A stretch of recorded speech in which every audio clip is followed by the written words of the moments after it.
बिस्मिल्लाहिर्रहमानिर्रहीम, अस्सलामुअलैकुम and a very good morning. Espresso में आपको खुशामदीद कहेंगे। मैं हूं अर्मिला हसन और मैं हूं इमरान हसन। इस उम्मीद और दुआ के साथ कि आप खैरियत से हैं।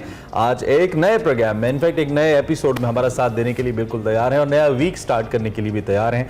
आपके दिन के लिए हमारी नेक तमन्नाएं। एज वी ऑलवेज प्रे, अल्लाह करे आज का दिन आपके अच्छे ज़िंदगी के अच्छे दिनों में शुमार हो, ज़िंदगी में सब कुछ अच्छा हो आपके लिए। We have a lot to share with you. जैसे कि हम प्रोग्राम प्लान करते हैं तो सब कुछ हमारे पास होता है, लेकिन क्रिकेट जो क्या चल रहा है, क्रिकेट के सबसे बड़े मुकाबले जारी हैं और वो है वर्ल्ड कप क्रिकेट 2023 की सूरत में। कल बहुत बड़ा मुकाबला था, one of the biggest matches कल था। अगरचे कि बहुत हाई स्कोरिंग मैच नहीं था हमारी तवक्कुआत के मुताबिक। भारत की जो पिचेस बनाने वाली टीम है, ऐसा लगता है या स्टाफ है, अखाड़ा बोले मुसलसल सरप्राइजेस कर रही है। एक जानिब 450 बन जाते हैं और फिर दूसरी जानिब 200 बनते हैं, यानी कि पूरे मैच में ही 400 बनते हैं। इंटरेस्टिंग। बाय द वे जनाब, भारत ने कल बहुत ज़बरदस्त खेलते हुए आए मस्त से ऑस्ट्रेलिया को बीट किया विद 6 विकेट्स।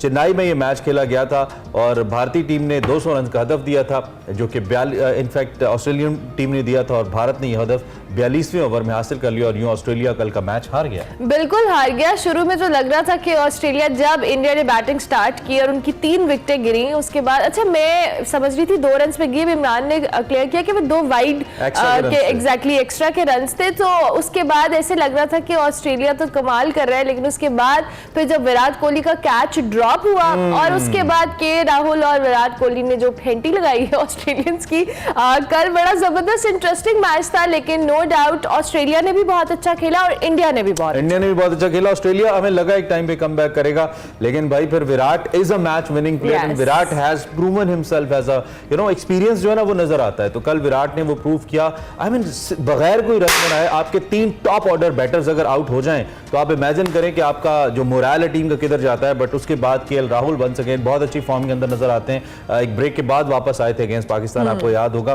तो उन्होंने जनाब जबरदस्त इनिंग खेली। 97 अनबीटन 97 उन्होंने बनाए, आउट नहीं हुए। विराट कोहली 85 रन करने के बाद आउट हो गए, लेकिन 4 विकेटों के नुकसान पर यूं भारत ने कल का मैच जीता और एक बड़ा जबरदस्त खाता खोला है इस तरीके से, जैसे कि लग रहा है कि अब इंडिया आने वाले वक्त के अंदर, यानी कि इस टूर्नामेंट के अंदर भी कोई बहुत आसान कंटेस्टेंट नहीं होगा जैसा कि लोग कह रहे थे। और दूसरी जानिब पाकिस्तान अपना कल दूसरा मैच खेलेगा अगेंस्ट श्रीलंका और खबरें ये हैं कि पाकिस्तान भरपूर प्रैक्टिस उसकी कर रहा है। ये अखबार में खबरें भी, पिक्चर छपी हुई है, खबर नहीं। पाकिस्तानी क्रिकेटर्स जो है वो प्रैक्टिस करें। आज नीदरलैंड्स एंड न्यूजीलैंड का मैच है, 1:30 बजे होगा पाकिस्तानी वक्त के मुताबिक और कल पाकिस्तान का मैच है। लेट्स होप जी।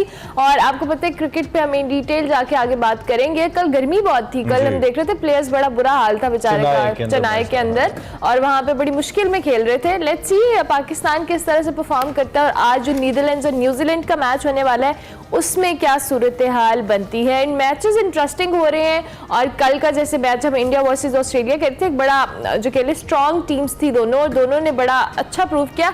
मैं तो जब भी किसी ऐसी स्ट्रॉन्ग टीम का मैच देखती हूँ मुझे लगता है पाकिस्तान ने इनके खिलाफ भी खेलना है, करेगा इसके खिलाफ भी खेलना है। So let's hope pray.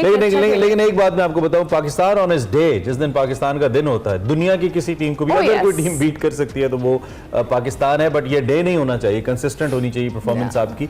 हम उम्मीद करते हैं कि इन गेम्स को पाकिस्तान ऑब्जर्व कर रहा होगा, हमारा जो इतना बड़ा कोचिंग स्टाफ है वो देख रहा होगा और अपनी टीम को गाइड करेगा मुख्तलिफ वीकनेसेस को लेकर, शॉर्ट कमिंग्स को लेकर, जो उन टीम्स की हैं और जो हमारी टीम के अंदर मौजूद हैं, ताकि हम उनको ओवरकम करें, उन पे काम करके हम अच्छा सा पार्टिसिपेट करें। खैर जी, ये तो बात कुछ क्रिकेट की होगी। हम इन डिटेल्स एनालिसिस भी क्रिकेट का लेंगे in second chunk of our programme.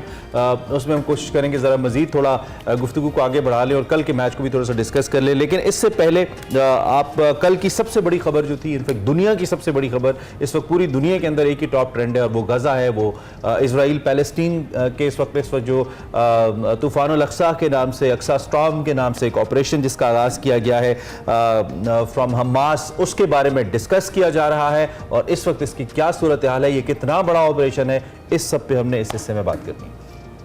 तूफान अल-अक्सा या अक्सा तूफान के बारे में हमने बात करनी है। यहाँ मस्जिद अक्सा की बेहुरमती और फ़लस्तीनियों पर मज़ालिम के जवाब में बिलाखिर वो पारा जो बहुत अरसे तक चढ़ रहा था फट गया। इसराइल पर एक हमला किया हमास ने और ये हमले अब तीसरे रोज भी जारी हैं। इसराइली मीडिया ये रिपोर्ट कर रहा है कि तकरीबन 22 इलाकों में हमास के साथ झड़पें जारी हैं। फलस्तीनी मुजाहिद इसराइल के साथ कई इलाकों में इसराइल के घुसे हैं। मुतादिद इसराइली फौजियों को यरगमाल बनाया है। रिपोर्टेडली डिफरेंट नंबर्स हैं, 100 तक नंबर्स भी आ रहे हैं, इससे ज़्यादा भी हो सकते हैं। दर्जनों बारल ये ज़रूर कन्फर्म है कि लोग हैं जिनको यरगमाल बनाया गया है। इसके साथ साथ हमास ने जो इसराइली फौज है उसके आला अफसरान को हलाक करने का भी दावा किया है। इसराइली वज़ीर दिफा ने यह तस्दीक की है कि हमास के हमलों में जो इसराइल की निहाल ब्रिगेड का कमांडर जोनाथन स्टैनबर्ग है वो भी हलाक हो गया है। हमास ने इसराइली फौज के एक आला अफसर नमरूद अलूनी को पकड़ने का दावा किया है। इसकी तस्वीर वायरल हो रही हैं।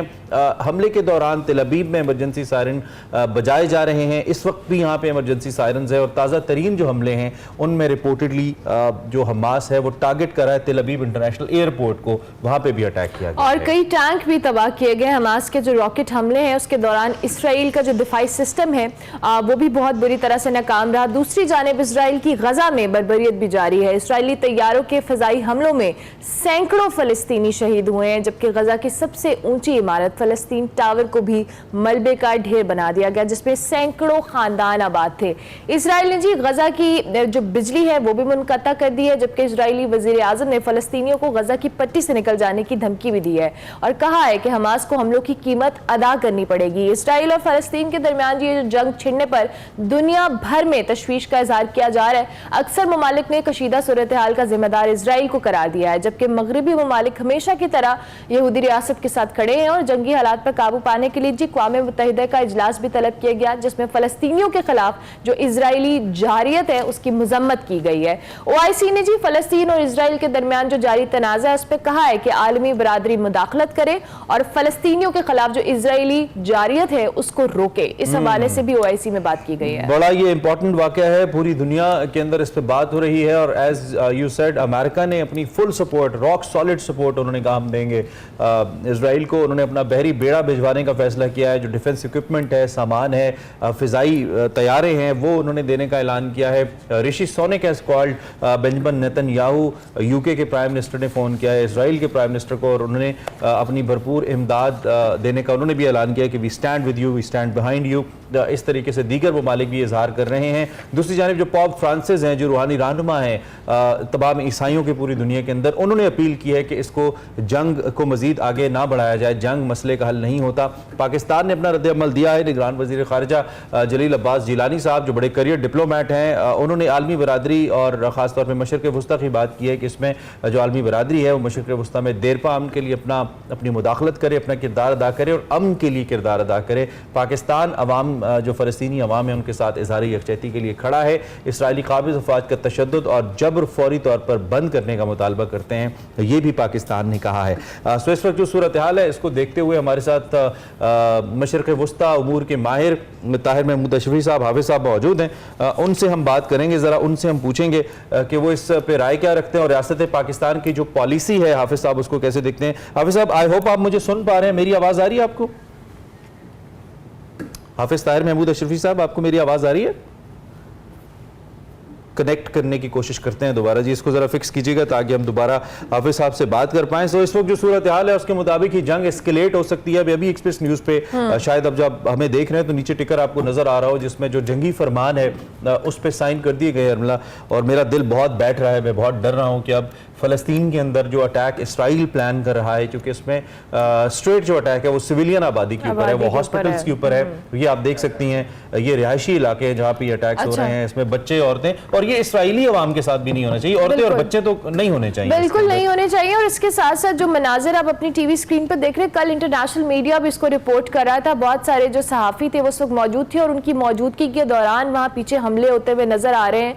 और ये आप कुछ विजुअल्स देख सकते हैं, इसकी साउंड भी है हमारे पास, वो भी आपको सुनवा सर दिखाई गई है। बिल्कुल, इसमें जहां हम एक जानिब इस जंग की शिद्दत की बात करें, दूसरी जानिब I would like to pay tribute to all the journalist out there, जो हमारी जर्नलिस्ट कम्युनिटी है, कि किस मुश्किल हालात के अंदर जो सहाफ़ी हैं वो अपना काम करते हैं। अमला सब मुल्क जंग की हालत में, they are still reporting war zone के अंदर से। हमारे साथ इस वक्त हाफिज़ ताहिर महमूद अशरफी साहब मौजूद हैं। आई होप हाफिज़ साहब मुझे सुन पा रहे हैं आप? जी अस्सलाम वालेकुम वालेकुम सलाम, बहुत शुक्रिया आपने हमें ज्वाइन किया। कुछ खास खबरें अच्छी नहीं हैं, बहुत सारे फ़लस्तीनी हमारे बहन भाई उनके शहीद होने की भी इत्तलात हैं, और दूसरी जानिब इसराइल के ऊपर जो हमला हुआ है, हमास ने कुछ कामयाबियों का भी दावा किया है बहुत बड़ी तादाद में। Pakistan as track record says हम खड़े हैं इस वक्त फ़लस्तीन के साथ, हर लिहाज से उनकी हर किस्म की इमदाद के लिए। ये इस वक्त जो एक खुल्लम खुला जंग का ऐलान किया है इसराइल ने, और यकीनी तौर पर सिविलियन आबादी के खिलाफ किया है। इससे औरतें और बच्चे इसकी जद में आ सकते हैं, सिविलियंस आ सकते हैं। आप इस ऐलान को कैसे देख रहे हैं और इस पर क्या तवक्को है आपकी? बैनुल-अक़वामी बिरादरी को क्या किरदार अदा करना चाहिए इस मामले पे? बिस्मिल्लाहिर्रहमानिर्रहीम नहमदुहु व नुसल्ली व नुसल्लिमु अला रसूलिल करीम। देखिए, गुजारिश ये है कि ये तारीख का एक ऐसा वाक़या हुआ है जिसकी तवक्को दुनिया नहीं कर रही थी, लेकिन जिस तरह के जुल्म व सितम इसराइल ने किए और उसके नतीजे के अंदर फिर फ़लस्तीनी नौजवानों ने, फ़लस्तीनी कौम ने उसका जवाब दिया है, तो ये दुनिया के लिए गैर मुतवक्को था। लेकिन सलामती कौंसिल के इजलास का बगैर किसी नतीजे के ख़त्म हो जाना, मैं समझता हूँ जहाँ हमारे लिए ये एक बात गमज़दा है कि इस वक्त दुनिया को मजलूम फ़लस्तीनियों के साथ खड़ा होना चाहिए था, वहाँ ये बात भी दुनिया के लिए सोचने वाली है कि हमेशा सलामती कौंसिल जो है उसका रुझान इसराइल की तरफ होता है, उसका रुझान उस तरफ होता है जिस तरफ अमेरिका हो। लेकिन ये पहली मर्तबा हम देख रहे हैं कि सलामती कौंसिल में इसराइल की हिमायत नहीं हुई, बल्कि इख्तलाफ पैदा हुआ और एलामिया भी कोई जारी नहीं हुआ। इसका मतलब है कि दुनिया को ये एहसास हुआ है कि अब मजलूम फ़लस्तीनियों को मजीद गुलाम रखना ये आसान काम नहीं है। इस वक्त सबसे बड़ी जिम्मेदारी जो है वो इस्लामी ममालिक पर आती है कि वो आगे बढ़े। जिस तरह के मुमलिकत सऊदी अरब जो है और तुर्की जो है वो राब्ते कर रहा है दुनिया इस्लाम के ममालिक के साथ भी, यूरोप, अमेरिका, बरतानिया के साथ भी, और एक आज़ाद खुद मुख्तार फ़लस्तीनी रियासत का जो क़याम है जिसका दारुल खिलाफा अल कुद्स शरीफ हो, उसकी तरफ आगे बढ़ा जाए। इसराइल को भी ये बात तो मालूम हो गई है और मैं समझता हूँ दुनिया सारी को मालूम हो गई है कि अब जो फ़लस्तीनियों ने फैसला कर लिया है कि उन्होंने अब मजीद ये जुल्म सितम बर्दाश्त नहीं करना। हमारी माओ, बहनों, बेटियों की इज्जतों को तार-तार किया गया। रोज नौजवानों के सामने उनकी माओ के दुपट्टे छीने जाते थे, उनकी बहनों की अजमतों को जो है तार-तार किया जाता था, वो बर्दाश्त कर रहे थे। लेकिन जिस तरह लक्सा की गुज़श्ता साल डेढ़ में मुसलसल बेहुरमती की गई, वहां पर नमाज पढ़ने वालों के साथ जुल्म सितम किया गया, ये रद्द अमल उसका आया है। और बड़ी अजीब बात है, हमारे कुछ लोग जो हैं कहते हैं जी बड़ा जुल्म हो जाएगा, बड़ा सितम हो जाएगा, इसराइल और शफाक हो जाएगा। ओ भाइयों, इसराइल की शफाकियत जो है वो आपको 75 साल में नजर नहीं आ रही है। ना कोई बच्चा महफूज, ना कोई औरत महफूज, ना कोई बूढ़ा महफूज, ना कोई जवान महफूज, ना कोई मुकद्दसात महफूज। पहली बार तो हुआ है कि दुनिया को ये पता चला कि नहीं, जो गुलाम जिनको बनाया जाता है वो कौमें जब उड़ जाती हैं फिर वो नहीं देखती हैं जदीद वसाइल क्या हैं। दुनिया का सबसे बड़ा फेलियर हुआ है इसराइल और उसके हलीफों का जो कुछ फलस्तीनियों ने किया है। तो हमें बजाय इसके कि इस पे मातम करें कि वो हो पता नहीं क्या हो जाएगा, इसराइल आगे कौन सा कोई बेचारे फलस्तीनियों को जो है वो जीने दे रहा था जो अब नहीं जीने देगा। अब दुनिया उसका मकरूह चेहरा देख रही है कि बेगुनाह और आम आबादी के ऊपर जिस तरह वो बमबारी कर रहा है और जिस तरह उसने गजा में इस वक्त जो है जबर और जुल्म शुरू कर रखा है। ये दुनिया को ये चेहरा जो है इसराइल का ये क्यों नहीं नजर आता? हमारे उन लोगों को ये चेहरा क्यों नहीं नजर आता जो बड़ा शूशू कर रहे हैं? भाई आगे बेचारे फलस्तीनी कौन सी आजादी की जिंदगी गुजार रहे थे? दुनिया की दो बड़ी जेलें हैं, एक गजा था और एक मकबूजा कश्मीर है। तो इसलिए मैं समझता हूँ दुनिया को हिला के रख दिया है। अब इस्लामी ताउन तंजीम की इस वक्त सरबराही मुमलिकत सऊदी अरब के पास है और सऊदी अरब और आलम इस्लाम का ये जो मौक़िफ़ है कि एक आज़ाद खुद मुख्तार फलस्तीनी रियासत का क़याम जिसका दारुल खिलाफा अल कुद्स हो, अब उससे कम पे इंशाअल्लाह बात नहीं होगी। अगर जी एक तो ये कि बिल्कुल आपने बखूबी अहाता किया जिस तरह के मजालिम होते रहे, बल्कि कुछ हमारे पास विजुअल्स जब आप बात कर रहे थे हम चला भी रहे थे, दिखा भी रहे थे, ये उस वक्त के नाज़रीन विजुअल्स हैं जिस तरीके से मुसलसल इसराइली फोर्सेस फ़लस्तीनी मासूम बच्चों और औरतों पर तशद्दुद करती रही और आए दिन ऐसे विजुअल्स आते थे लोगों को भूख और प्यास से मारा गया, और आप देख रहे हैं कि क्या खवातीन, क्या हजरात जो फोर्सेस ऑफिसर्स हैं किस तरह तशद्दुद करते थे भरे बाजारों के अंदर। तो कहीं ना कहीं ये रिएक्शन तो आना था। दो कि किसी भी किस्म की जंग को बैक नहीं किया जा सकता, हमेशा अमन की बात करनी चाहिए, लेकिन फलस्तीनी शायद इस वक्त तक बजाने में अपने ख्यालात के इजहार में कि जब उनके पास और कुछ नहीं बन पड़ा तो दे स्टार्टेड टू फाइट। और इस्लाम हमें जिहाद का दर्स देता है जब आपके पर जुल्म हो, और जिहाद नाम ही इसका है कि आप जुल्म के खिलाफ खड़े हो जाएं। खैर हाफिज साहब, टेक्निकली स्पीकिंग एक सवाल बड़ा डिस्कस हो रहा है, और वो है कि जैसे हम आयरन डोम की बात करते हैं, one of the best air defence systems in the world, और ये सोच के चूंकि उसे राफेल इंडस्ट्रीज ने बनाया है तो मेरे जहन में भारत भी आ रहा था, बिकॉज उनको भी बड़ा मान है अपने उस एयर डिफेंस के ऊपर जिसमें उनको इसराइल की मुआवनत हासिल है। खासतौर पर मैं उनके तैयारों की बात कर रहा हूं, तो वो मुकम्मल तौर पर नाकाम हुआ। और इसके साथ साथ मुसाद जो सबसे दुनिया की one of the best intelligence agencies मानी जाती है, मुकम्मल तौर पर नाकाम हुई, उनकी फोर्सेस नाकाम हुई। आप इसको कैसे देखते हैं? क्या इसमें हमास की बेहतरीन प्लानिंग है जिसको हम क्रेडिट देंगे, या कहीं ना कहीं इसराइल का एक वो जिसे कहते हैं ना गुब्बारा था जिसमें से कल हवा निकली है? इसको आप कैसे देख रहे हैं? देखिए, अल्लाह ताला ने कुरान करीम में फरमाया, वमा रमैत इज़ रमैत वलाकिन्नल्लाह रमा। मैंने नहीं मारा, मारा तो अल्लाह ने मारा। मैंने नहीं फेंका, फेंका तो अल्लाह ने फेंका। ये अल्लाह पर तवक्कुल करने वाले लोग हैं। ये वो खून है जो बह रहा था, ये वो अल-अक़सा की बेहुरमती है जो मुसलसल हो रही थी। वो अल्लाह का घर है, वो मुसलमानों का किबला है। अल्लाह ने उस मकाम को चुना था जब हमारे आका सय्यदुल अंबिया हजरत मोहम्मद मुस्तफ़ा सल्लल्लाहु अलैहि वसल्लम को नबियों की इमामत देनी थी, तो अल्लाह ने ये मकाम चुना। और यहाँ पर हमारे आका सय्यदुल अंबिया सल्लल्लाहु अलैहि वसल्लम ने नबियों की इमामत की। तो जुल्म और सितम बहरहाल जितना भी हो जाए एक दिन उसको खत्म होना होता है। आप खाली ये ना देखें कि इसमें इंडिया और इसराइल, क्या अमेरिका इसमें ताउन नहीं कर रहा था, क्या यूरोप इसराइल के साथ ताउन नहीं कर रहा था? लेकिन जब अल्लाह ताला ने अबाबीलों को भेजना होता है तो फिर उसके सामने हाथी जो हैं, अबाबीलों के चोंच से निकलने वाले जो छोटे छोटे जर्रे थे, जो छोटे छोटे पत्थर थे, उनके सामने रेज हुए थे कि नहीं हुए थे? आज जो मर्जी कहें आप, जितने मर्जी फलसफे बयान करें, लेकिन फलस्तीनी नौजवानों ने, फलस्तीनी बेटियों ने, बेटों ने ये बता दिया कि हम अल्लाह की मदद के साथ मैदान में उतरे हैं। और आज सारी दुनिया दांतों के नीचे उंगली दे के खड़ी है। आपको ये बात मैं आज आपको बताऊं कि इस वक्त दुनिया के अंदर, मैं इस वक्त तुर्की में हूँ, पूरी दुनिया के अंदर पूरी इंसानियत जो अमन चाहने वाली है, वो मुसलमान है या गैर मुस्लिम, वो इन मजलूम फलस्तीनियों के लिए निकल खड़े हुए हैं। और मुस्लिम हुक्मरानों में हम देख रहे हैं कि गुज़श्ता 2 से 3 दिन के अंदर जिस तरह सऊदी अरब और तुर्की और मिस्र जो है वो राब्ते कर रहे हैं, और जो मौक़िफ़ सामने आया है, क्या किसी मुस्लिम हुक्मरान ने ये कहा है कि ये जो है अपना फलस्तीनियों की ज़्यादती है?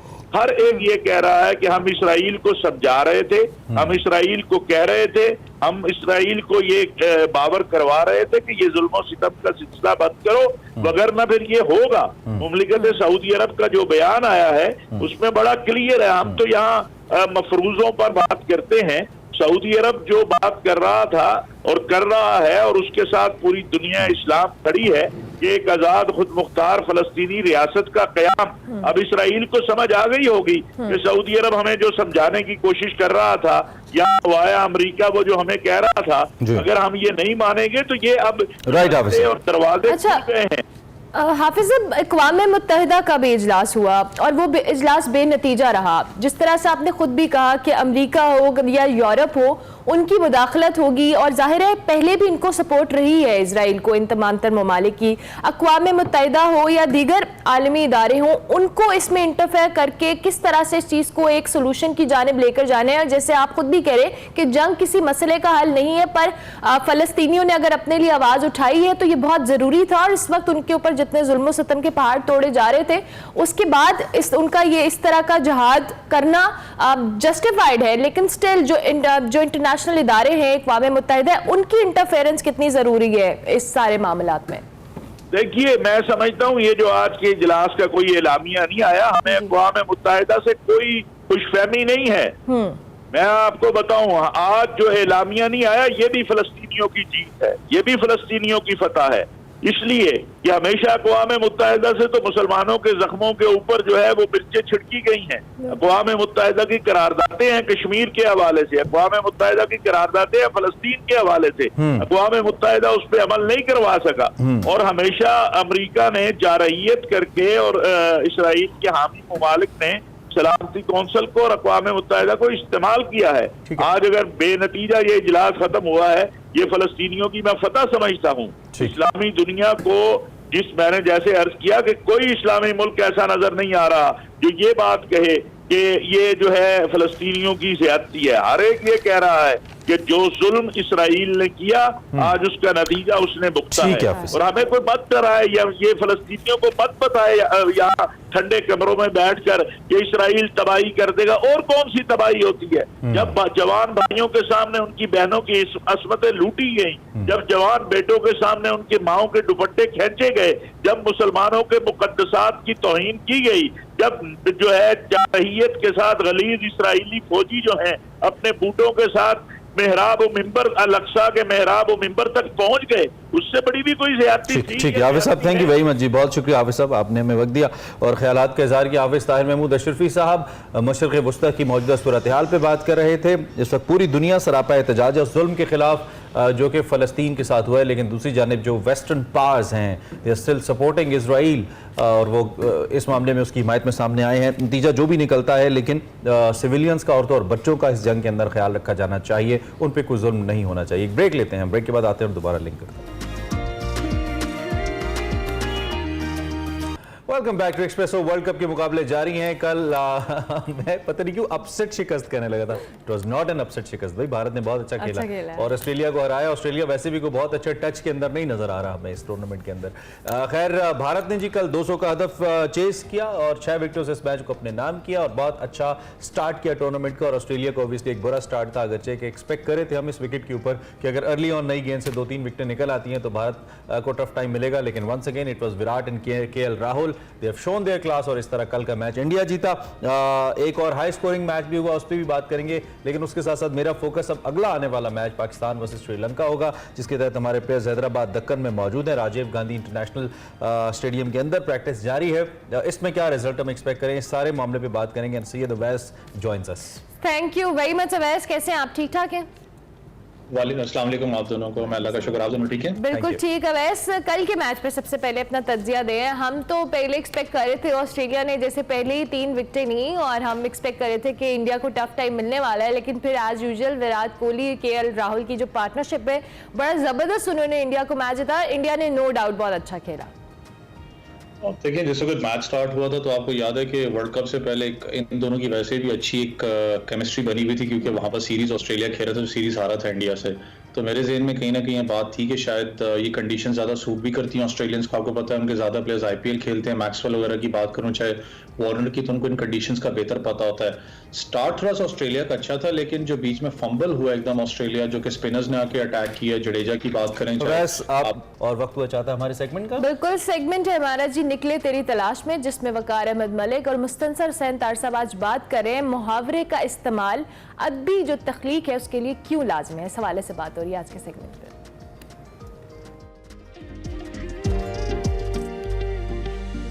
अस्सलाम वालेकुम नाज़रीन, मैं वकार अहमद और आप देख रहे हैं निकले तेरी तलाश में।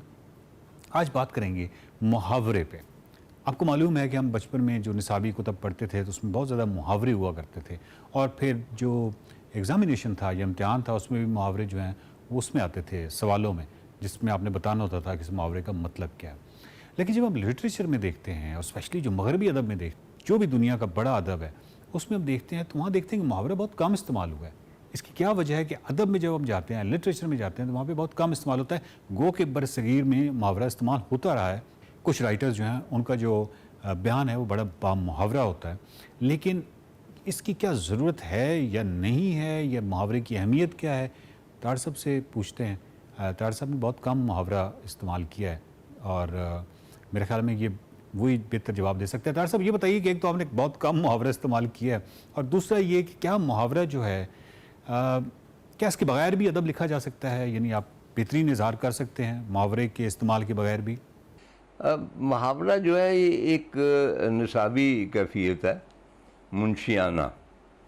और मैं समझता हूँ कि जो भी लोग मुहावरे इस्तेमाल करते हैं लिटरेचर में ख़ास तौर पे, वो एक्चुअली कोई ख़ास सिचुएशन को डिस्क्राइब करने से कासिर होते हैं, तो मुहावरे की बिसाकी इस्तेमाल करते हैं। यानी लिखा ये तो ऐसे ही है जैसे नाच ना जाने आंगन टेढ़ा, यानी मसला हल हो गया, ठीक है, वो अपनी जगह चलता है। लेकिन जो प्रेजेंट है हमारी, क्योंकि ज़ुबानें बदलती रहती हैं, उनके एक्सप्रेशन बदलते रहते हैं, जो उर्दू मुहावरा है वो एक क्लासिक के तौर पे तो इस्तेमाल हो सकता है या किसी मिज़ाहिया तहरीर में, लेकिन वो किसी सीरियस तहरीर में इसलिए नहीं इस्तेमाल हो सकता कि वो हमारी सरजमीन के साथ लगा नहीं खाता। अब उल्टे बांस बरेली को, भाई बरेली यहाँ पे है ही नहीं है, ये उसका तर्जमा है ना कि कोल बैक टू न्यू कासल। हर जो है खिता उसने अपने हिसाब से मुहावरे बनाए हैं ना, तो यहाँ पे भी और मुहावरे क्रिएट होने चाहिए। अब जैसा कि आपने कहा भी है, बल्कि इंतज़ार साहब से गुफ्तगू हुई थी, किसी हद तक उन्होंने मुझसे इत्तफाक भी किया, क्योंकि वो मुहावरा पे बहुत यकीन रखते हैं। लेकिन देखें ना, उनके मुहावरे वो जो मुस्तमल मुहावरों से अलग अपने अपने खित्तों के थे। मतलब दुबइयों के वो रहने वाले थे, तो दुबइयों में जो मुहावरा चलता था किसी हलवाई की बर्फ़ी का, तो वो मुझे तो नहीं पता। तो उसी तरह ही हमारे जो मुहावरे हैं वो हमारी ज़ुबानों में ऑलरेडी मौजूद हैं, जिनको आप गलती से कहते हैं इलाकाई ज़ुबानें, नेशनल ज़ुबानें। वो नेशनल हैं लोग यहाँ के पाकिस्तानी, जिनकी वो ज़ुबानें, उसमें बेशुमार मुहावरे हैं अगर आपने वो इस्तेमाल करने। लेकिन आप देखें कि मैं पढ़ता रहता हूँ जो कुछ भी लिखा जाता है, पाकिस्तानी जो राइटर्स हैं उनको भी पढ़ता रहता हूँ, अंग्रेज़ी के जो हैं नावलिस्ट जो है। आई डाउट कि मैंने किसी एक इंग्लिश या ऑस्ट्रेलियन या अमेरिकन ऑथर के उसमें लिखा हुआ कि this just like money makes the mare go, या a bird in hand is, ये महज एक निसाबी चीज़ें होती हैं और इनका मसरूक हो जाना बेहतर है। वो आखिर में मैं एक मसलन, मेरी बेटी एनी माशाल्लाह बहुत छोटी थी, छठी या सातवीं में पढ़ती, तो एक रोज़ नहायत परेशानी की हालत में घर आई, अलीगढ़ पब्लिक स्कूल में पढ़ती गुलबर्ग। तो कहने लगी अब वो तो बड़ा मसला हो गया। मैंने कहा क्या? मुझे कहने लगी ये राधा कौन थी? अब एकदम सवाल उसने किया, तो मैंने कहा आपके मेरा ख्याल से राधे श्याम जो भी। तो कहने लगी कि नहीं, अच्छा वो राधा थी तो वो नौमन तेल के लिए क्यों नाचती थी? क्या नाचती थी? वो डांसर थी। अब उस बच्ची के अकल में नहीं आ सकता, और मेरी में भी नहीं आ सकता कि राधा ने क्यों नहीं इनकार किया नौमन तेल का। चुनांचे ये जस्ट एक वक्त का ज़िया है, जो इस नौइयत के मुहावरे जो हमारी सरजमीन से ताल्लुक़ नहीं रखते, हमारे मतलब अकायद से वो नहीं ताल्लुक़ रखते, इनको पढ़ाना और बच्चों को रटाना जो है सिर्फ एक है कि हमारे सियासतदान माशाल्लाह बहुत इसमें कॉम्पिटेंट हैं। कि मैं पिछले दिनों ही कह रहा था कि ख़ास तौर पे एक साहब वो बाकायदा खजियानी बिल्ली खंबा नोचे और चौराहे में हंडिया फूट गई वगैरह बड़ी कसरत से इस्तेमाल करते हैं, उनके लिए ठीक है। और अगेन क्योंकि वो जो कुछ कहना चाहते हैं उसका इजहार नहीं कर सकते, तो मुहावरे की बैसाखी इस्तेमाल करती है। बहुत शुक्रिया तार साहब। इसमें कोई शक नहीं है नाजरीन कि मुहावरा जो है वो एक मेरा ख्याल है कि वो कल्चरल सी चीज़ है और बहुत ही लोकलाइज्ड है, बहुत ही मकामी है, और इसमें कोई शक नहीं है कि वो मुहावरा जो है उसकी ये ताकत तो है कि बयान करने के दौरान, कोई भी वाक़या बयान करने के दौरान, या आप कोई इजहार कर रहे हैं कोई सिचुएशन का, किसी इवेंट का, उसमें जब आप मुहावरा इस्तेमाल करते हैं तो इसमें एक इख्तिसार भी आ जाता है और एक शक्ल सी भी वाज़े हो जाती है। लेकिन जब अदब में आप इस्तेमाल करते हैं तो शायद इस तरह का गुमान गुजरता है जैसे आप कुछ शॉर्टकट लगा रहे हैं, जैसे आप उन एहसासात की तर्जुमानी नहीं कर पा रहे और मुहावरे का एक टूल इस्तेमाल कर रहे हैं। ये मेरा ज़ाती ख्याल है। तनकीद निगार जो है इस पर बेहतर जवाब दे सकते हैं। देखते रहिए निकले तेरी तलाश में। Welcome back to Expresso. Break के बाद वापस आ गए और अब आपकी मुलाकात हम एक एक्सप्रेसो हीरो से करवाते हैं। पाकिस्तान का फखर, पाकिस्तान का दाम दुनिया भर में रोशन करने वाले अवैस अहमद से, जिनका ताल्लुक फैसलाबाद से है। अवैस अहमद ने जी गवर्नमेंट कॉलेज यूनिवर्सिटी फैसलाबाद से ग्रेजुएशन और यूनिवर्सिटी ऑफ लाहौर से मास्टर्स किया और अब यूनिवर्सिटी ऑफ कॉर्डोबा स्पेन से केमिस्ट्री में पीएचडी कर रहे हैं। रवा साल अवैस अहमद ने एक एजाज अपने नाम किया और वो एजाज है केमिस्ट्री के शोबे में यूरोप के सबसे कम उम्र साइंसदान बन गए हैं। एडी साइंटिफिक जो है अवैस ने उस लिस्ट में अंदर यूनिवर्सिटी ऑफ कॉर्डोबा के प्रोफेसर्स में 10वीं पोजीशन हासिल की है और 2% ऐसे साइंसदान हैं, उनके जो 2% दुनिया के टॉप साइंसदान हैं उनमें उनके शामिल होकर पहले पाकिस्तानी बन चुके हैं। अपने करियर के दौरान जी अवैस अहमद ने 100 से ज्यादा जो साइंसी मुकालमे हैं वो तो उनकी तसनीफ की है, जिनकी मजमूई अस्तात जो है 100 से 1000 से ज्यादा है। सॉरी, इसके अलावा जी उन्होंने नैनो टेक्नोलॉजी के शोबे में 9 साइंसी किताबों के एडिटर के तौर पे भी खिदमत सर अंजाम दी हैं, जबकि 2023 में उन्हें रॉयल सोसाइटी ऑफ केमिस्ट्री में रुकनियत से भी नवाजा गया है। 2021 में उन्हें सऊदी केमिकल सोसाइटी से यंग साइंटिस्ट का अवार्ड भी मिला है। So many achievements for Awais. Great Awais Ahmed sahab चमेली के फूलों से एक ऐसा मटेरियल तैयार कर चुके हैं जो पानी को साफ करने में हेल्प करता है। पहले भी हमारे शो में आए थे, लेकिन ये कैसे हो सकता है कि कोई नई अचीवमेंट उनकी प्रोफाइल में शामिल हो और हम उसको ट्रिब्यूट ना दें। अवैस अहमद साहब आज भी हमारे साथ मौजूद है। I hope we can call Awais sahab doctor Awais because PhD कर रहे हैं वो। डॉक्टर साहब थैंक यू वेरी मच, आपने हमें ज्वाइन किया। Such a player once again to have you. सबसे पहले तो आप बताइए आप कैसे हैं, लाइफ कैसी चल रही है, कैसी गुजरी है जिंदगानी? जी बिस्मिल्लाहिर्रहमानिर्रहीम एंड जज़ाकल्लाह for both of you. It's really pleasure for me कि मैं दोबारा इस प्लेटफॉर्म पे आप लोगों के साथ डिस्कशन कर रहा हूँ और it's a honour for me. और thank you very much, thank you. Honour belongs to us. हमारे लिए बहुत खुशी की बात है कि रब ने हमें दोबारा से मौका दिया है कि हम किसी पाकिस्तानी की एक और अचीवमेंट को सेलिब्रेट कर सकें। अवैस, अदना ने तो इन डिटेल्स आपका जो इंट्रोडक्शन है वो बताने की कोशिश की है, but we would like to know आपकी इस अचीवमेंट को लेकर, खास तौर पे जो केमिस्ट्री के अंदर आपकी सर्विसेज हैं, इसको लेकर आप खुद थोड़ा सा एक्सप्लेन करें। इस वक्त आपकी जो प्रोफाइल है वो किस तक हम बेहतर बयान कर पाए लोगों के सामने, अगर आप खुद हमें बताएं तो हमें ज़्यादा अच्छा लगेगा। जी फर्स्ट ऑफ ऑल मेरी जितनी भी अचीवमेंट्स हैं उनका सबसे पहले तो मैं क्रेडिट अपने पेरेंट्स को देना चाहता हूं और उसके साथ साथ मैं यूनिवर्सिटी ऑफ लाहौर, जिस यूनिवर्सिटी फैसलाबाद और जितने भी दोस्त अहबाब थे जो इस सफ़र में मेरे साथ रहे और सपोर्ट करते रहे, मैं उनका शुक्रगुजार हूँ। जहाँ तक बात है अचीवमेंट की इन केमिस्ट्री या in field of nano technology, until now जो काम मेरा है, मेरा काम एक्चुअली वेस्ट वाटर ट्रीटमेंट पे था, क्योंकि हमें भी पता है कि पाकिस्तान में सबसे बड़ा इशू जो है या तो पोल्यूशन का है या एनर्जी का है, लोड शेडिंग का है। तो जो मेरा काम है वो वेस्ट वाटर ट्रीटमेंट पे है कि हम किस तरह के मटेरियल तैयार कर सकते हैं जो कि चीप भी हो और हमारे पानी को भी साफ कर सके, ताकि हम एग्रीकल्चर के लिए उसे यूजेबल बना सकें या हम उसे पीने के काबिल बना सकें, क्योंकि सिंध है, बलूचिस्तान है, ऐसे इलाके हैं जहाँ पे पानी उस वे में पहुंच ही नहीं सकता कि उनके रसाई हो। और दूसरी बात लोड शेडिंग, जो कि पूरे पाकिस्तान का आदमी है, जिसके ऊपर हम काम कर रहे हैं, जैसे कि हम रिचार्जेबल सुपर कैपेसिटर बना रहे हैं, हम लिथियम आयन बैटरीज डेवलप कर रहे हैं with the help of nano technology. तो उसके साथ जो मेन ही रहा था, अब जैसे कि चंबेली के फूल वाला रिसर्च वर्क था, तो वो मेरा मास्टर डिग्री का वर्क था जो मैंने यूनिवर्सिटी ऑफ लाहौर में किया। एंड लिटरली अभी मेरी डिस्कशंस भी हो रही थी और बहुत सारे स्टूडेंट्स ये कहते हैं कि हमें यूनिवर्सिटीज में अपॉर्चुनिटीज नहीं मिलती, हमें रिसोर्सेज नहीं मिलते। अकॉर्डिंग टू मी, मैं शायद इतना बड़ा साइंसदान नहीं हूँ, ना मैं अभी इतना ऊपर पहुंचा हूँ, लेकिन जो रिसर्चर लिमिटेड रिसोर्सेज में काम करना जानता है वही एक रिसर्चर है। जिस रिसर्चर को पता है कि लिमिटेड रिसोर्सेज में कैसे काम करना है, वही एक रिसर्चर है। और यूनिवर्सिटी ऑफ लाहौर का प्लेटफॉर्म, जैसे कि वहाँ पे हेड ऑफ डिपार्टमेंट हैं डॉक्टर आरिफ नजीर, डॉक्टर उमर यूनुस हैं, डॉक्टर परवेज भट्टी हैं जो मेरे फॉर्मर सुपरवाइजर हैं, और इन सबसे बढ़ के जो मेरे मेंटर हैं डॉक्टर इकराम अहमद, जिन्होंने मुझे हर साइड से सपोर्ट किया। तो वो लिमिटेड रिसोर्सेज मेरे लिए शायद अनलिमिटेड रिसोर्सेज बन गए, जिसकी बेस पे हमने वर्क किया। और वो चंबेली का वर्क एक्चुअली भी हमने मास्टर में यूनिवर्सिटी ऑफ लाहौर के प्लेटफॉर्म। अच्छा।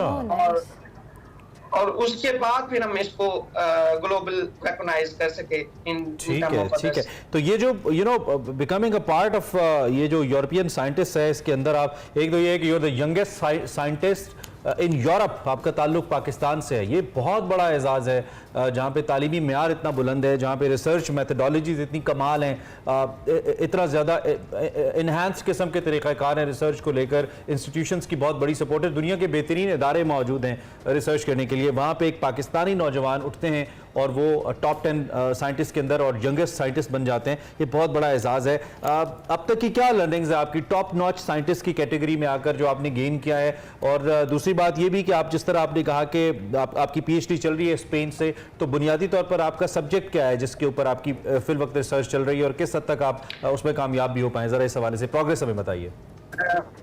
सर मेरी जो PhD की डिग्री है वो केमिस्ट्री में, मैं PhD इन केमिस्ट्री में हूँ, लेकिन जो मेरी रिसर्च स्पेशलाइजेशन है वो नैनो टेक्नोलॉजी में। ओके।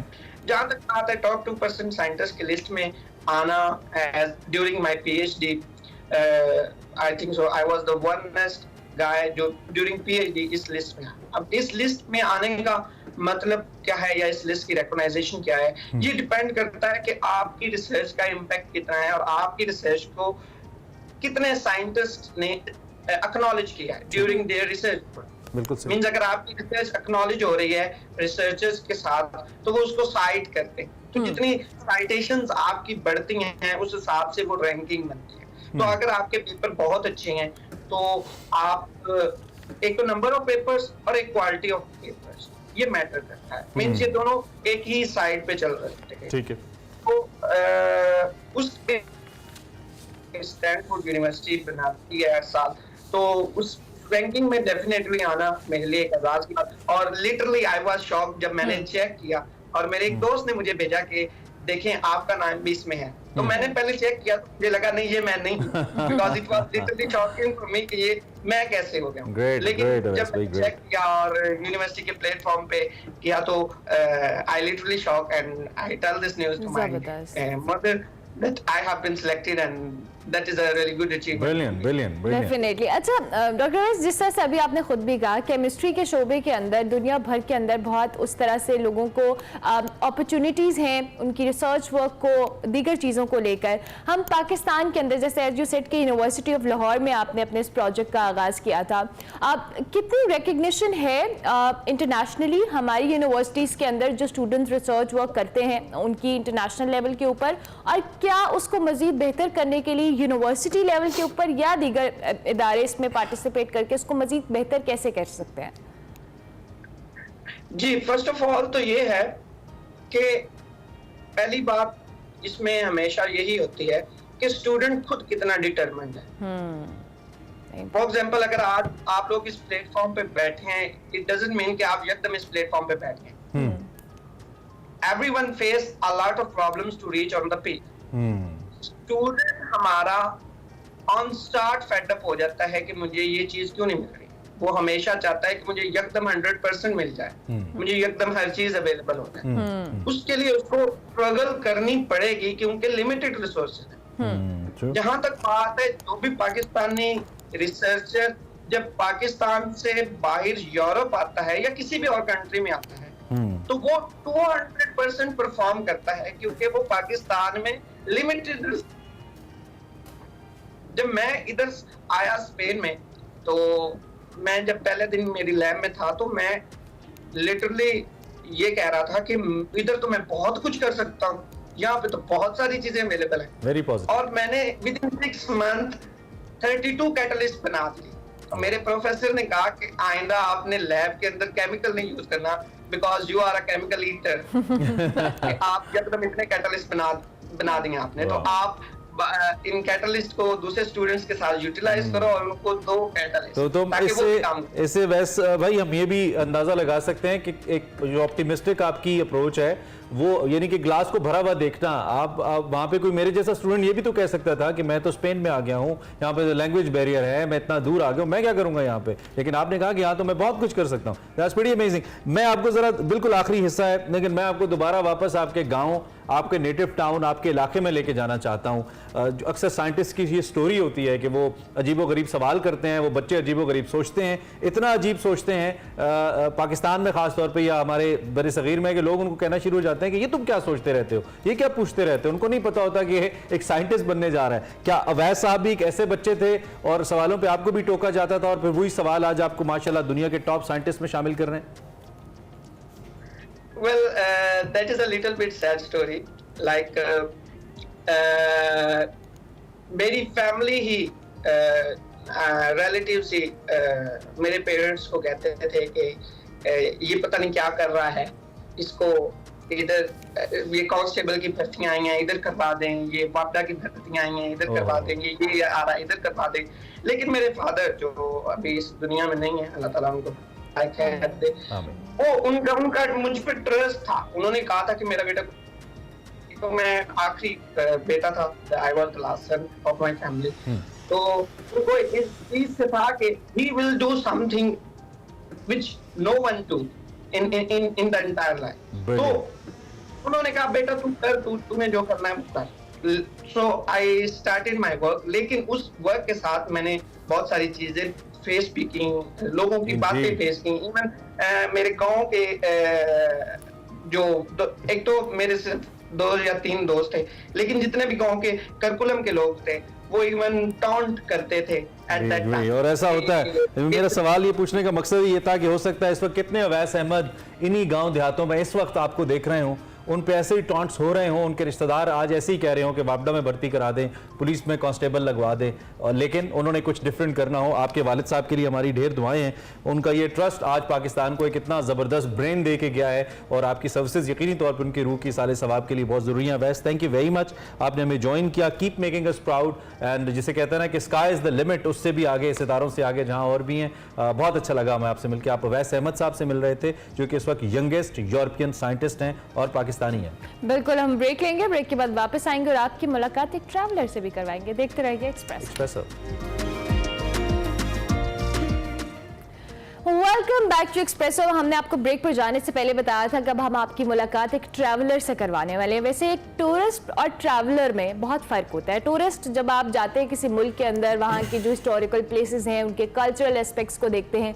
जब एक ट्रैवलर होता है उसके लिए वो एक्टिविटी नहीं होती बल्कि उसका एक पैशन होता है जिसको वो परसू करता है। और इस वक्त हमारे साथ जो एक ट्रैवलर मौजूद है उनका ताल्लुक कनाडा से है और वो दुनिया को देखने का जुनून इतना ज़्यादा था कि उन्होंने 1973 से ट्रैवलिंग स्टार्ट की और 130 से ज़ायद ममालिक में वो ट्रैवल कर चुके हैं और आजकल वो पाकिस्तान में मौजूद हैं और पाकिस्तान को एक्सप्लोर कर रहे हैं, ट्रैवल कर रहे हैं। जैसे एज आई सेड कि उनका ताल्लुक कनाडा से है और इनके यूट्यूब के ऊपर ये उस मुख्तलिफ जो पाकिस्तान का कल्चर है, पाकिस्तान की जो ब्यूटी है, उसका हुस्न है, उनकी जो मुख्तलिफ एस्पेक्ट्स हैं उसको एक्सप्लोर भी कर रहे हैं और दुनिया को दिखा भी रहे हैं। इनके यूट्यूब पर तकरीबन 3000 से ज़ायद वीडियोज़ मौजूद हैं जिसमें इन्होंने मुख्तलिफ मुल्कों का जहाँ विजिट किया, उनको ट्रैवल किया, उसके हवाले से इन्होंने उसको एक्सप्लोर भी किया।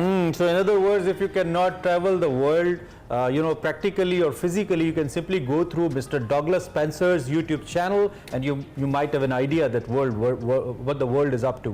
Right now we have Mr. Spencer with us live in the studios and we love to have an introduction and talk to him. Sir, thank you very much for joining us. Such an honor to have you, and I think it's brilliant to know that since last 50 years you are traveling.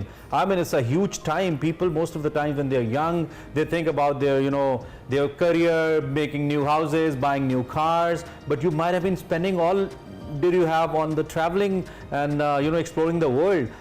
Where did this idea came from and how did it work? Like, are you happy with what you've been doing since last 50 years? I'm extremely happy.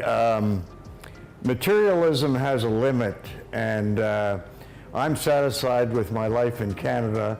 I don't have to own $1 million home, a 2024 automobile.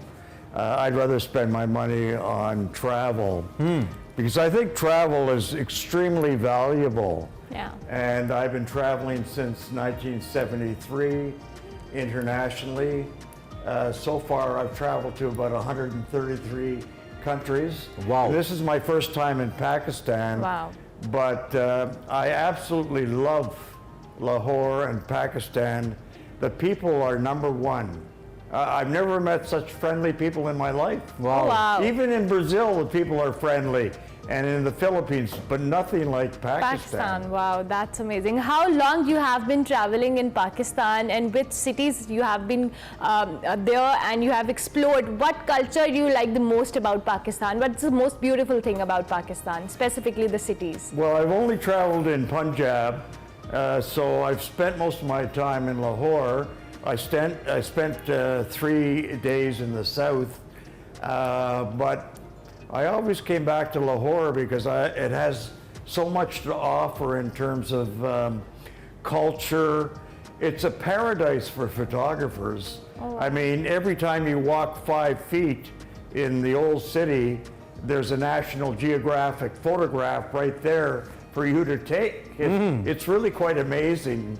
And the thing that stands out, though, for some travelers, they go because of visiting mosques or visiting temples, but I'm more interested in the people.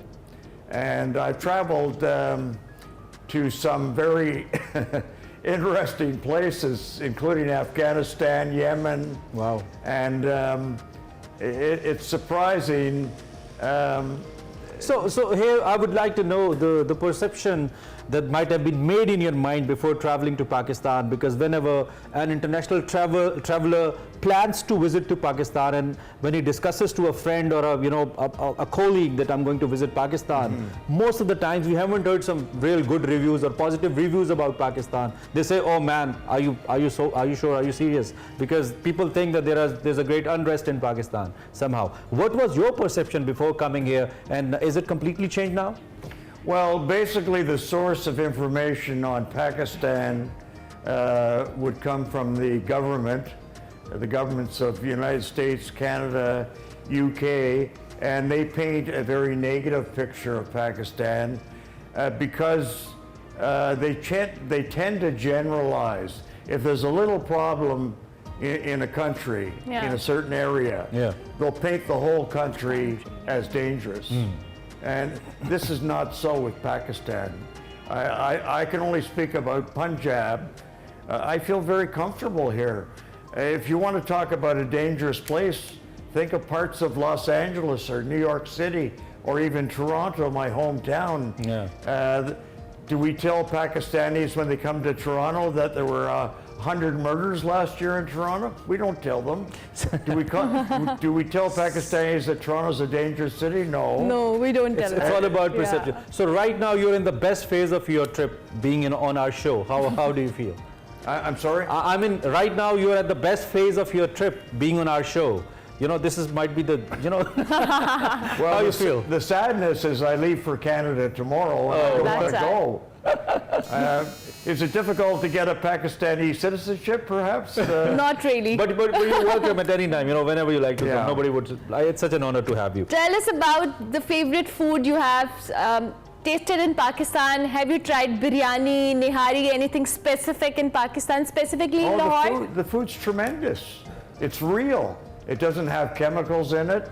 But it's very spicy at the same time. I ask mostly for non-spicy, and they oblige. They're very, very good.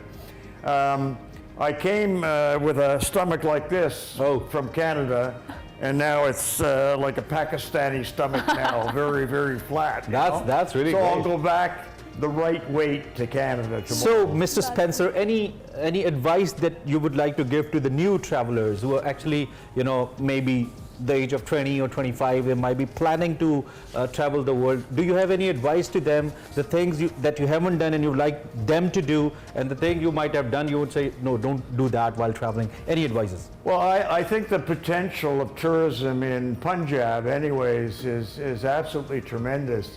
For example, I've been to India 4 times, which is a fascinating country in itself. However, Punjab, Pakistan has everything India has and more, plus extremely friendly people. when I'm walking around Lahore, I feel like a celebrity. You know, they think I'm Prime Minister Trudeau, or they think I'm a Hollywood star, but I'm not. I'm just an ordinary person. Great to know that. And they make you feel like a somebody here, you know, and it's very significant. But I think for Pakistanis, the best part or the best thing is that you are our guests.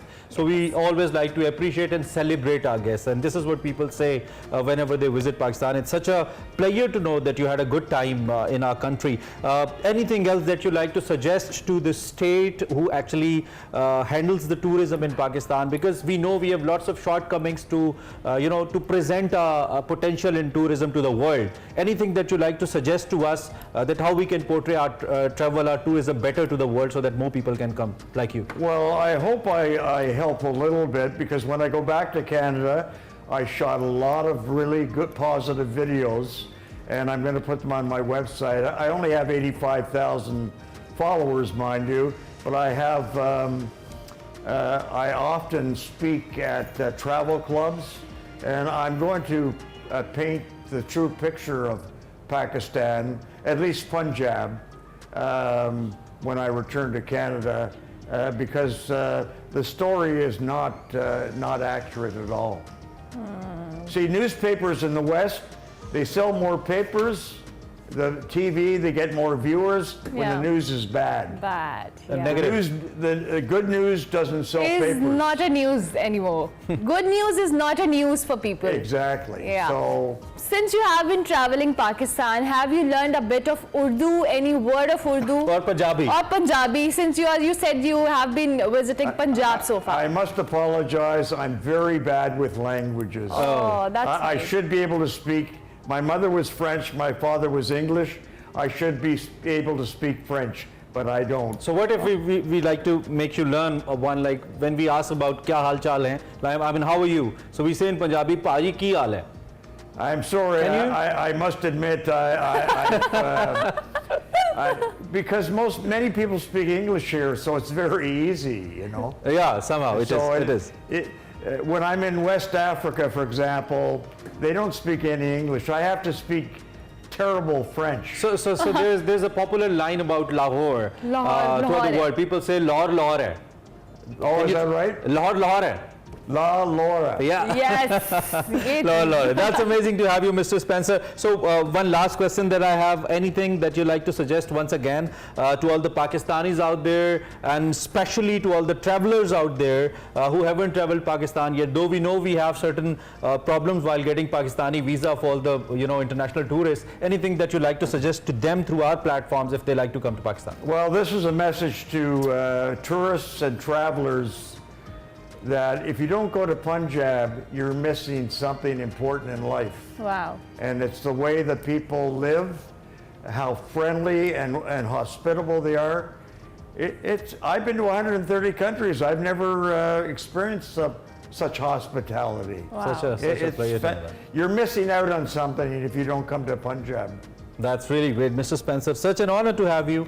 And as you said that you had a great trip, we'd love to have you again on our show in Lahore, and next time in KPK and Sindh and Balochistan as well, because they've also got some real positive surprises for the travelers like you. Thank you very much once again you. for being on Thank our you. show. We had Mr. Douglas Spencer with us. आपने इनकी बातें सुनी, और इनकी बातें भी वही हैं जो हर इंटरनेशनल ट्रैवलर जो है ना, और अमला ने बड़ा ज़बरदस्त शुरू में फ़र्क भी बताया कि एक ट्रैवलर और एक टूरिस्ट के बीच में क्या फ़र्क होता है. तो इन्होंने जनाब एक्सप्लोर किया, उन्होंने कहा कि हर 5 कदम और 5 मीटर के आगे आपको एक ऐसी फोटोग्राफ मिल सकती है जिससे आप दुनिया को इंस्पायर कर सकते हैं. This is what about all about Lahore. और इसके साथ ही ये भी कहा कि जो दुनिया भर में पाकिस्तान का इमेज पोर्ट्रे किया जाता है, असल में आके पाकिस्तान ऐसा नहीं है. जो बुरी खबरें आपको टीवी पे देखने को मिलती हैं वो असल में पाकिस्तान में उस तरह से एग्जिस्ट नहीं करती. तो ये बड़ी अच्छी बात है कि अगर हमारे लोगों ने भी इनको बहुत अच्छा जो कह लें हॉस्पिटैलिटी के साथ इनके साथ सलूक किया है, बहुत अच्छी हॉस्पिटैलिटी दिखाई है, तो ये भी एक अच्छी बात है कि आपने अपने पाकिस्तान का, अपने मुल्क का नाम रोशन किया है. चलें जी, इसी नोट पर ब्रेक लेते हैं. ब्रेक के बाद वापस आते हैं. आप देखते रहिए एक्सप्रेसो.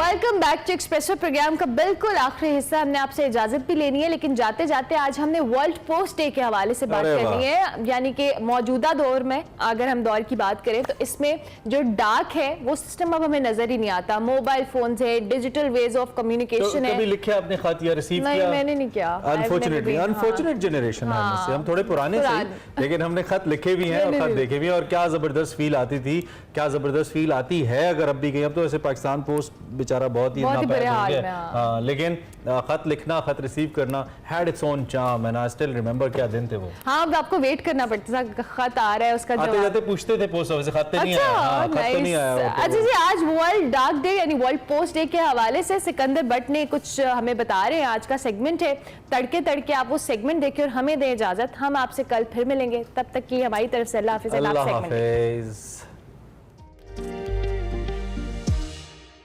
अस्सलाम वालेकुम। एक्सप्रेसो तड़के तड़के में खुश आमदीद। मैं हूं सिकंदर भट्ट। आज पाकिस्तान समेत दुनिया भर में वर्ल्ड पोस्टल डे मनाया जा रहा है। पाकिस्तान में चलने वाली पोस्टल सर्विस का स्ट्रक्चर क्या है और ये पब्लिक को कैसे फैसिलिटेट करता है, आज के सेगमेंट में हम यही जानेंगे। मेरे साथ रहिएगा।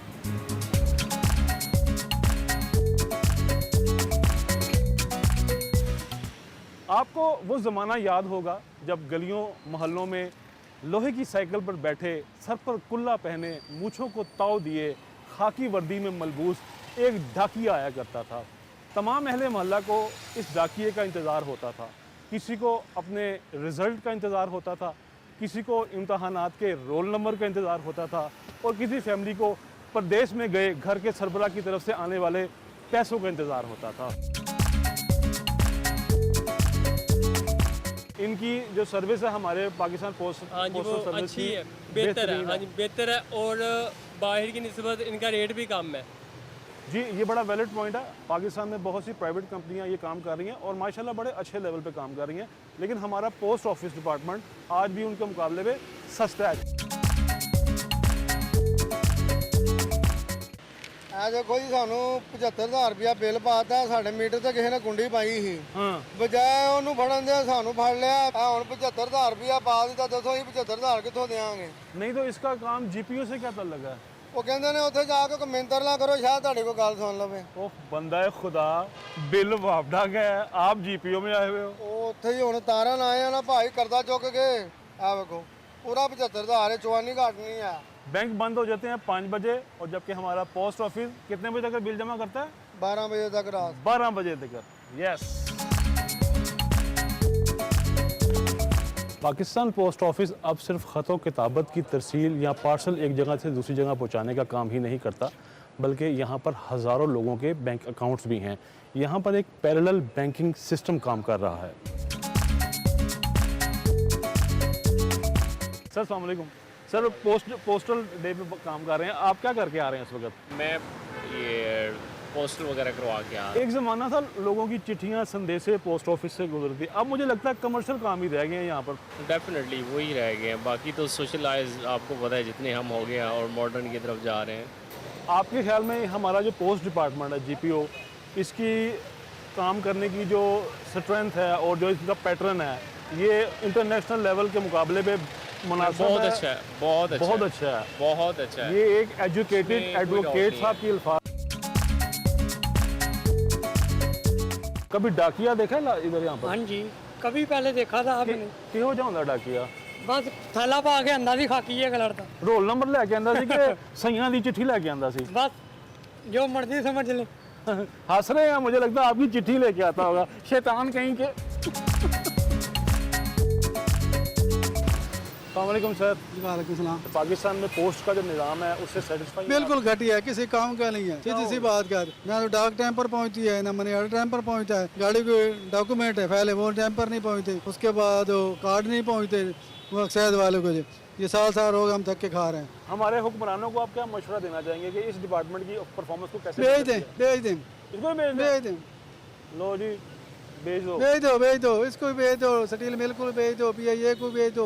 हमारे पाकिस्तानियों नहीं बनाया, ये अंग्रेज ने बनाया है। आपके कहने का मतलब ये है कि वो ये तो बिल्डिंग ही भेजने लगे थे, वो तो अंग्रेजों ने कहा भाई हमारी बिल्डिंग है, तुम कौन होते बेचने वाले? कब की बात है? ये पिछले साल की बात है। यही बेचो ये वो कहते हाँ, वो जो ट्रेन गुजार रहे थे, कहते इसके नीचे इसको उड़ाओ और ट्रेन गुजारो।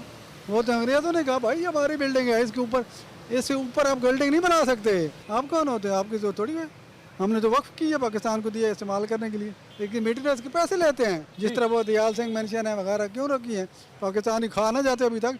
उन लोगों ने कहा भाई हमारी यादगारें हैं, ये हमारी चीज़ है, आपकी नहीं है। ये इन्होंने आज ब्रेकिंग दी है कि मैं सही बात कह रहा हूँ। 1 साल पहले बिकने जा रही थी और ये बच गई है।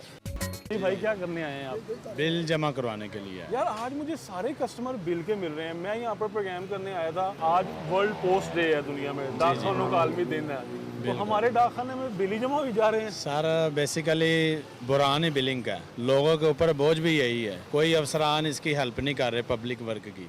तो जीपीओ में क्या हेल्प हो रही है? सर इसमें ये ज़रा होता है, टाइम ओवर होता है, 9 बजे तक बिल आप जमा करवा सकते हैं ओवरऑल। आमतौर पर हाँ, बैंक बंद हो जाता है, बैंक बंद हो जाता है, जो लोगों के जुर्माने होते हैं, ड्यू डेट होती है, ताकि वो जुर्मानों से बंदा बच जाता है और इसमें फेवर भी मिलती है। ये गवर्नमेंट का बहुत ज़बरदस्त प्रोजेक्ट है जीपीओ हाई कोर्ट लाहौर का। आप भी पोस्ट ऑफिस को अच्छा रेट करते हैं? सर मैं कहता हूँ बिल्कुल ज़बरदस्त, ये पॉइंट ज़बरदस्त है, क्योंकि ये एक तो जनरल ऑफिस है और लाहौर के जितने भी पब्लिक उनके लिए फेवर वाला काम है। लीजिए पाकिस्तानियों, आपके लिए खुशखबरी है कि आज के जहां बुरी वक्तों का सीज़न है पाकिस्तान पे, अल्लाह न खास्ता, वहां पर हमारी पब्लिक पोस्ट ऑफिस की परफॉर्मेंस से बहुत बिल्कुल ज़बरदस्त। तड़के से मुझे दीजिए इजाज़त। अल्लाह हाफिज़।